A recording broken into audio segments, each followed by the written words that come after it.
Assalamualaikum warahmatullahi wabarakatuh. Selamat pagi, selamat siang, selamat sore, dan selamat malam, dan selamat berbahagia.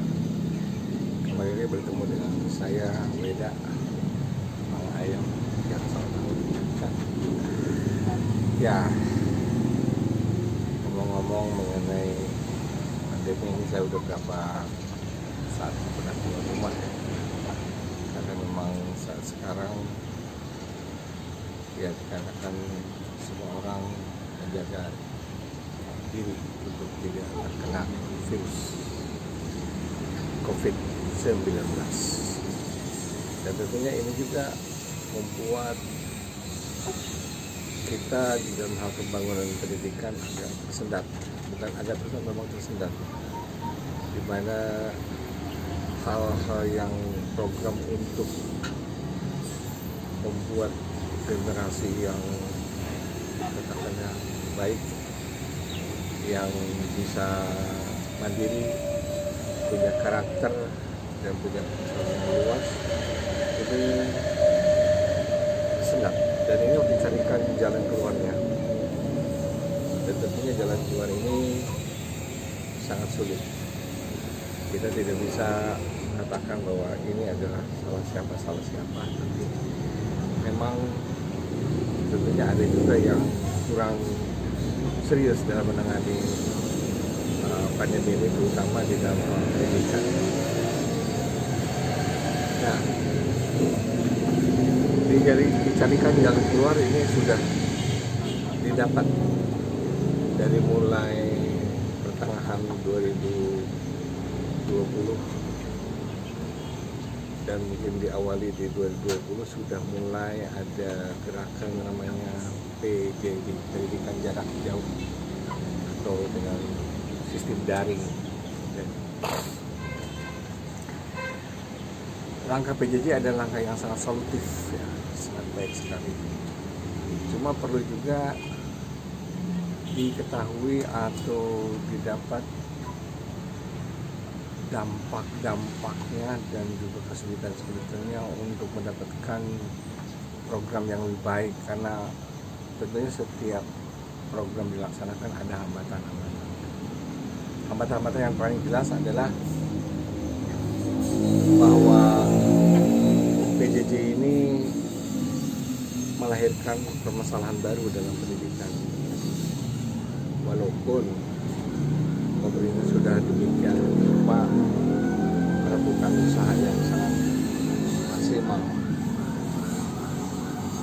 Dunia saja ini hampir 1,5 miliar ini siswa tidak sekolah. Itu menurut data SDGs ya, tahun 2020, bahwa 1,5 miliar siswa tidak sekolah,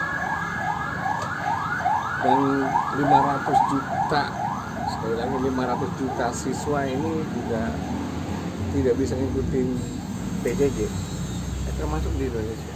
Kenapa? Di Indonesia tidak semuanya siswa ini bisa melakukan atau mengikuti pendidikan jarak jauh dikarenakan beberapa hal. Yang pertama adalah mengenai keterbatasan kepemilikan gadget atau HP, apalagi laptop. Itu bukan hanya siswa, gurunya pun demikian. Dan kedua adalah masih banyak yang gaptek, gagap teknologi cara penggunaannya. Yang ketiga adalah kemampuan untuk membeli gadget dan laptop. Boro-boro untuk beli gadget dan laptop buat makan pun susah. Selanjutnya juga adanya mahalnya kuota. Paling kuota ini kalau dipakai untuk konferensi daring, konferensi dalam jaringan, itu pakai Zoom atau segala macam, itu sangat menyedot kuota. Apalagi kalau ditambah yang selanjutnya adalah masalah lemotnya jaringan. Itu fakta di Indonesia. Walaupun pemerintah sudah luar biasa mengeluarkan 7,2 triliun malah 7,2 triliun untuk membagikan kuota gratis kepada masyarakat Indonesia, terutama untuk siswa, yaitu sebanyak 35 GB per bulannya, dan untuk guru dan dosen kalau nggak salah guru 42 GB per bulan. Hanya harus diketahui juga ya, jangan bukan hanya mau bagi-bagi saja. Harus diketahui ada 13.720 desa. Sekali lagi ada 13.720 desa atau 16,3%-nya dari jumlah desa di Indonesia yang tidak terhubung jaringan internet. Bayangkan berapa juta jiwa itu tidak terhubung dengan jaringan internet, jadi tidak bisa ke sana dari internet itu, jadi nyampe. Bahkan itu dari dari Badan Pusat Statistik ya. Bahkan dari Kemendikbud sendiri sudah mengakui ada 40.779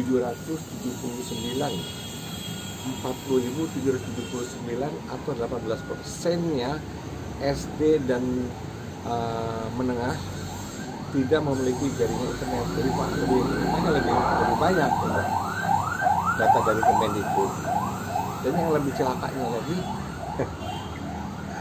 ada 7.552 sekolah di Indonesia yang belum terpasang listriknya. Nah, bagaimana pakai gadget gimana? Mau PJJ gimana? Sedangkan kita sedang mempersiapkan generasi yang tadi, dimana generasi untuk menyongsong hebatnya Indonesia, yaitu katanya ke tahun 2050 menjadi negara adikuasa. Maka dari mulai tahun 2030 sampai 2030 itu kita sudah harus kerja keras gitu, untuk mempersiapkan generasi yang hebat di tahun 2050. Dan ini kalau itu tidak terjadi, ya sudah saya sampaikan pada YouTube yang lalu bahwa kita usia produktif tersebut yang terbesar di dunia itu akan menjadi bumerang untuk Indonesia, menjadi negara pengangguran terbesar di dunia. Nah, ini faktanya seperti itu. Jadi apa harus jalan keluarnya? Tentunya juga pemerintah, terutama ini Tuanku Menteri Pendidikan, ya, jangan santai-santai aja, jangan melihat pendidikan itu hanya di Jakarta dan sekitarnya. Jangan buat barometer pendidikan itu berhasil. Dia berhasil di Jakarta, di Bandung, di Surabaya, di Semarang, di Jogja. Tapi di pelosok sana, di Papua, di mana? Yang tadi saya bilang bahwa ada 40.779 desa yang tidak terhubungkan oleh jaringan internet. Dan ada 7.552 sekolah yang tidak punya listrik. Nah, coba Tuanku Menteri Pendidikan ini mulai berpikir untuk bekerjasama dengan Telkom, walaupun Telkom ini juga punya permasalahan tersendiri, yaitu sahamnya sudah diambil oleh Singapura sebanyak 35% oleh Singapura Telkom atau Singtel. Jadi kita hanya punya 65% saja kepemilikan kita di Telkom ini. Telkom ini sebagian sudah dimiliki asing. Nah, itu kenyataannya. Mudah-mudahan informasi ini tidak membuat Anda menggerutu atau apa. Ya, ini hanya informasi saja. Mohon maaf kalau ada kata-kata yang salah, ya. Dan kita harus tetap optimis bahwa bangsa kita akan tetap maju, akan tetap bergerak, walaupun tadi dengan adanya pandemi tadi. Insya Allah kita ketemu lagi pada YouTube yang akan datang, untuk bicara tentang pandemi ini. Dan saya ucapkan terima kasih pada semuanya. Wassalamualaikum warahmatullahi wabarakatuh. Selamat siang, selamat sore, selamat malam, selamat pagi. Tetap semangat, tetap optimis.